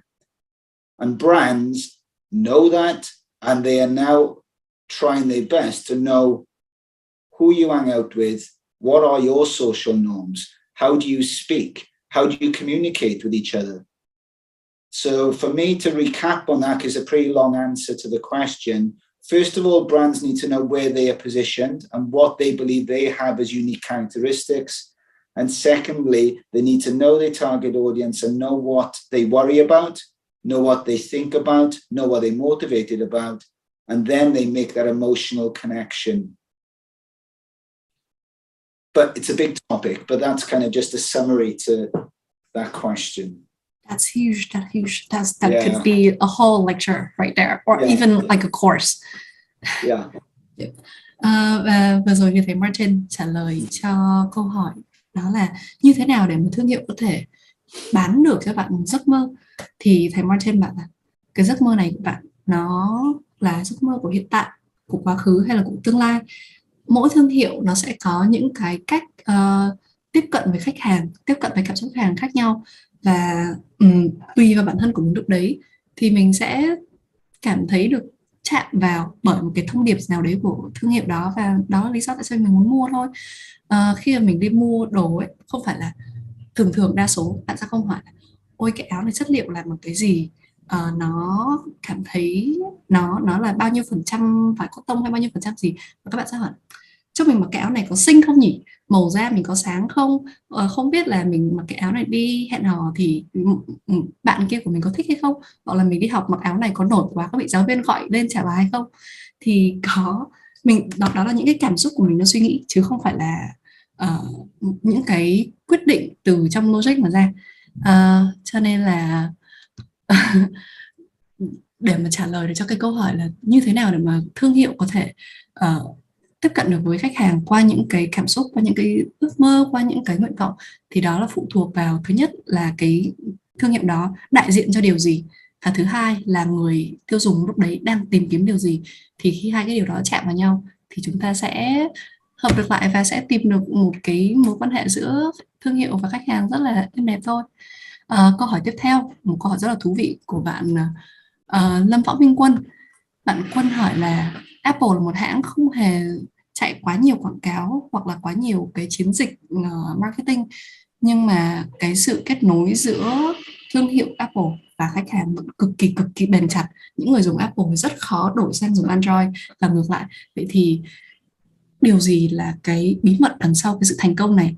So, Mr. Martyn, we have a very interesting question from Lâm Võ Minh Quân, and he asked, Apple doesn't run huge and loud campaigns compared to the others, but the connection between them and the customer is still strong, very, very strong. Like, you don't really see people switching from iOS, Apple to Android, or vice versa. So what could be the secret behind the success of Apple? That's a very good question. For me, I think they know that they're not in the business of just selling computers. So for me, Apple recognize that they are just constantly in the business of trying to solve your technological needs. And from doing that, they're able to, a lot of people critique Apple and tell me they think the camera's no good or this is no good and they prefer Android. But then you don't want to be, you want to be part of what your friends are. In fact, I remember 10 years ago, friends of mine used to make fun of me saying, "Oh, you're still hanging around with an Android." I said, "Well, why?" It's like as if I wasn't part of that group. It wasn't part of their cool tribe that they all had Apple. So you are right that you don't see a huge amount of communication come out their way, but they are constantly looking at trying to create new products and create something new out there. And I think that's what it is, just buying into that excitement of something is different coming out every time. And it's ask yourself, why do people line up for hours and hours waiting for the latest iPhone to come out? It's because they want to be first. It's because they want to be the ones that have the latest technology and what they believe is the coolest iPhone or the coolest device out there when it comes to mobile phones. But if we were to look at how companies create such large market share, what they call this is you're looking at who are the laggards and who are the main investors. So you look at people that are just inspired by new things. They talk about the first 12% of society will want to buy into something that's new because that's what they are. But then you've got the rest of society that kind of form behind that. And they talk about these companies that are successful. They call it crossing the chasm. I think Simon Sinek called it. That is called the innovation model, where if you can get 20% of people following you, you will get majority of the market share. And I think Apple have just been able to cross that chasm, and they've got people there. And whether it's through the closed system from a product perspective that keeps people there, it's all on all your devices as well, and it's that seamless, holistic way to use your technology. Today, we think of that as the given, though, right? Where maybe 10 years ago, it wasn't so obvious. But today, if you have Apple products, I know it sits everywhere and it's on there for you. So you don't need to worry about which device you pick up. So I think they're quite sharp from a product development perspective, but they're very good at making sure that they understand how they can constantly create that excitement about the next product. So that's a very good reflection that maybe their communication strategy isn't about shouting loud. It's about constantly drip feeding the market with something new and exciting. Yes. Good question. I do remember years ago, it was like a big trope between, do you have the green bubble text or the blue bubble text? Because if you're not blue, then you're not the cool kids. Yeah. And was that what made you make the switch to Apple? Yeah, I just wanted to be a cool kid. I've never been able to do that, though. So I think our audience would disagree with that. Vừa rồi thì thầy Martyn trả lời câu hỏi của bạn Minh Quân là tại sao Apple lại có thể thành công như thế với cái thương hiệu của họ trong khi họ không cần phải làm những chiến dịch quá là to lớn. Thì thầy Martyn bảo là đây là một cái sự xuyên suốt trong suốt một cái quá trình xây dựng thương hiệu của Apple. Từ đầu đến cuối, Apple đã luôn luôn dẫn dắt cái xu hướng xin lỗi mọi người trước. Apple đã luôn luôn dẫn dắt cái xu hướng thị trường và họ giữ trong một cái ecosystem, một cái hệ sinh thái. Các sản phẩm Apple luôn luôn được link với nhau rất là mượt mà, và đó khiến cho người tiêu dùng muốn sử dụng, và nó trở thành là một cái sự lôi kéo thôi. Một khi mình đã được đi vào cái hệ sinh thái của Apple rồi, thì khi mình đi ra dùng những cái sản phẩm khác, nó không còn được link với nhau một cách mượt mà như vậy nữa, thì mọi người sẽ cảm thấy thiếu thiếu một điều gì đó. Cũng giống như là khi mà mình dùng Apple thì người dùng Apple với nhau sẽ có iMessage là cái tin nhắn màu xanh dương, nó khác hẳn với lại cái tin nhắn màu xanh lá cây khi mà bạn dùng Android nhắn cho Apple ấy. Thì đọc là một cách mà phân biệt và khiến cho những người ta kiểu tôi muốn thuộc về cái nhóm người đó, tôi muốn thuộc về cái nhóm người đang được sở hữu những cái công nghệ mới nhất. Đó là cách mà Apple không cần phải hét quá to nhưng mà vẫn luôn luôn giữ được một cái hình ảnh cực kỳ lớn trong lòng của khán giả, trong lòng của người tiêu dùng. Vừa rồi thì mình thấy Thanh Thảo cũng có vẻ như là đang take note và có câu hỏi phải không nhỉ? Thảo ơi. Dạ em có câu hỏi cho chị Cát Phương ạ. Dạ rồi, em có thể hỏi.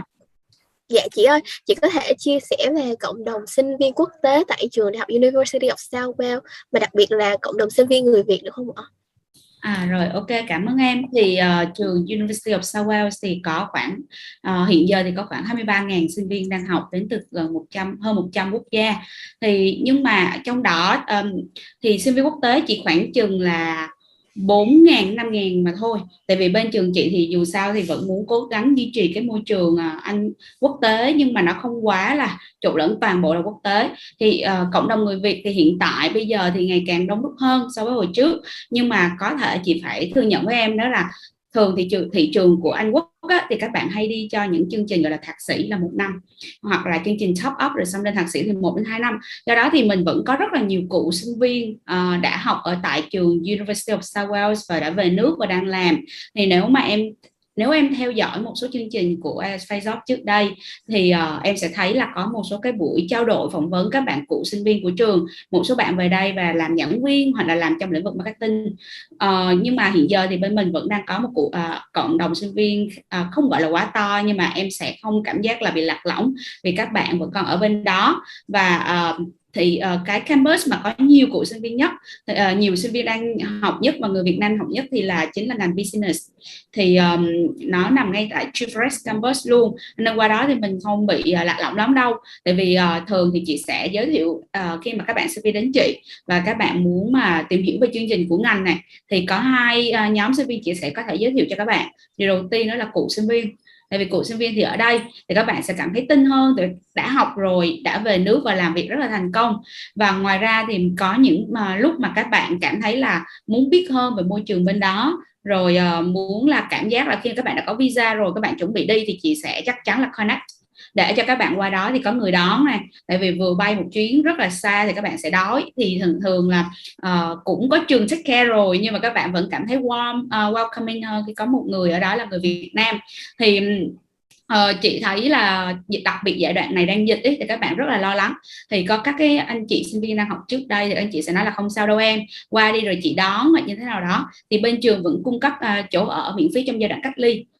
Trước đây là mình phải bị cách ly ha, thì trường sẽ cung cấp chỗ miễn phí, nhưng mà có thể một số bạn thì hơi bất cẩn, các bạn không đặt chăn gối gì đó hết, thì các chị thậm chí là còn mang chăn gối đến cho các bạn nữa. Đấy, thì em yên tâm là mình vẫn có một nhóm sinh viên, cộng đồng sinh viên bên đó.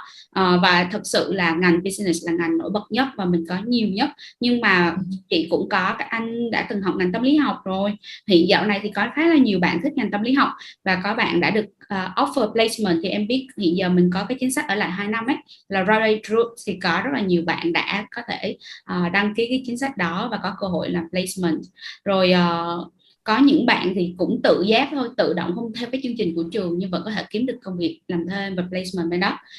Chi phí thì có một bậc mí nhỏ, đó là Cardiff là được mệnh danh là thành phố có mức sinh hoạt phí có thể gọi là the most affordable city in UK cho students ha.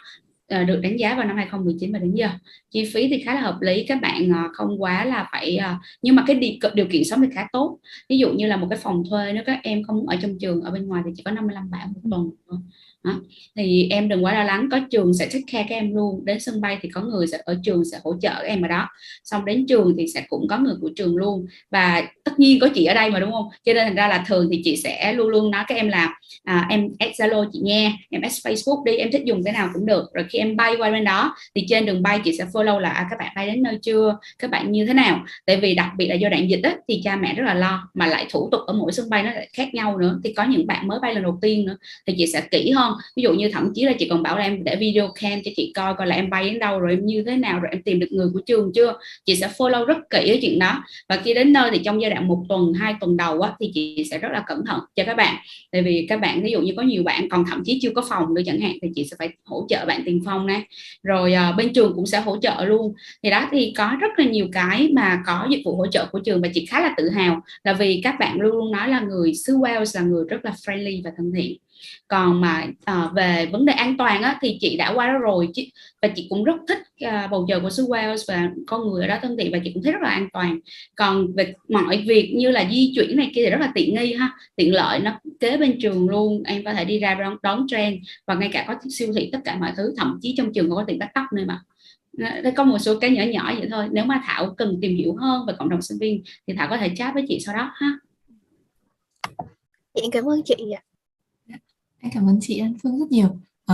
Em nghĩ là câu trả lời vừa rồi của chị Lan Phương, những cái chia sẻ vừa rồi không chỉ là làm bạn Thảo cảm thấy hứng thú hơn, mà cũng làm cho các phụ huynh và các bạn học sinh đang quan tâm đến trường University of South Wales của chúng ta cũng yên tâm hơn rất là nhiều. Và nếu như mà do thời gian có hạn mà chúng mình chưa thể giải đáp được tất cả các câu hỏi của mọi người, thì các bạn khán giả, các vị phụ huynh học sinh đừng lo, hãy cứ có thể vẫn tiếp tục nhắn tin cho IFO hoặc là nhắn tin trực tiếp đến trường University of South Wales.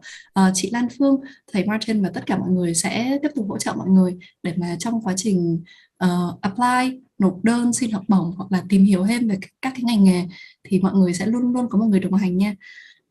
Và vừa rồi cũng là một cái buổi học khá là thú vị và khá là dài rồi. Không biết là thầy Martyn đã cảm thấy như thế nào về lớp học và các bạn sinh viên Việt Nam của chúng ta nhỉ? Mr. Martyn, it has been quite a long day, and I wonder, how do you feel about our Vietnamese students with all of our questions and the lecture in the classroom? How does it feel different from the students that you have in Wales, and what do you feel about IFO audiences? For me, it's obviously we are so used to welcoming international students to the University of South Wales, and it feels very familiar. You know, I'm constantly working with international students and home students as well. And I think I'd like to just add some personal perspective that I traveled to the US when I was your age, and I studied in Texas and Florida. And it was the best thing I ever done in my life, because what it does, it opens you up to different cultures, and it opens you up to just people, the way people look at life differently. And I think for me, education is brilliant. And obviously you would, if you come to the University of South Wales, hopefully you get to see me in the classroom. If you want to see me, that is, based on today. But if you get to see me in the classroom, that's one thing. But that's just a small part to the whole experience. And yes, I might remember the odd lecture I had when I was 19, 20 years old. But what I remember is the friends that I've got from that experience and the experiences I've gained from different cultures. So I think the University of South Wales really are passionate about being Welsh, which I think is important, and welcoming in people. And apparently Welsh people are quite friendly individuals. I think we are. But it's also an international university. And there should be somebody you can identify with and somebody you could feel comfortable with. But for those who are considering traveling abroad, may that be University of South Wales or somewhere else, you're going to feel, you know, overawed by some of the experience because it's a new culture, a new place. That's okay. That's normal. You are part of a far bigger culture and a far bigger, I suppose, collective group that everybody's going through the same experiences and feelings. So that's what I like to share with everybody, is that it could be daunting, and I know it kind of is scary, but at the same time it's exciting, and I can only speak from my experiences. It's the best thing I ever done in my life, was to travel to a different country and study. Thank you so much, Mr. Martyn, and we do hope to see you in Wales one day, or if you travel to Vietnam, or we could meet in the US for a conference, maybe. That would be great. I love traveling, so yes, more than welcome. Alright. Vừa rồi thì thầy Martyn chia sẻ là cái lớp học của chúng ta cực kỳ là tuyệt vời và thầy rất là vui khi đã có mặt với các bạn ngày hôm nay. Thầy cũng chia sẻ là cái việc du học dù cho là nó có thể nghe nó hơi sợ khi mà mình bỡ ngỡ, mình phải chân đất chân giáo sang một nền văn hóa mới, một đất nước mới, nhưng mà đừng lo, xứ Wales nói riêng hoặc là tất cả các nơi nói chung thì đó sẽ luôn luôn có những con người thân thiện để đón chào chúng ta. Và cái việc học chúng ta không chỉ là những cái bài giảng ở trên trường, chúng ta sẽ không thể nào nhớ được là hồi xưa lúc đấy mình học ngồi cái lớp này thầy đã giảng bài gì, ở slide mấy có số thống kê bao nhiêu. Mình sẽ chỉ nhớ là ở đấy chúng ta đã có những người thầy truyền cảm hứng như thế, có những người bạn đáng yêu như thế, và chúng ta đã lớn lên và trưởng thành như thế nào. Hy vọng là sẽ được gặp lại mọi người trong một chuyến đi du học ngắn hoặc dài nào đó. Cảm ơn tất cả các bạn khán giả đã theo dõi chương trình IFO Classroom mùa 4 Live from Wales của chúng ta ngày hôm nay.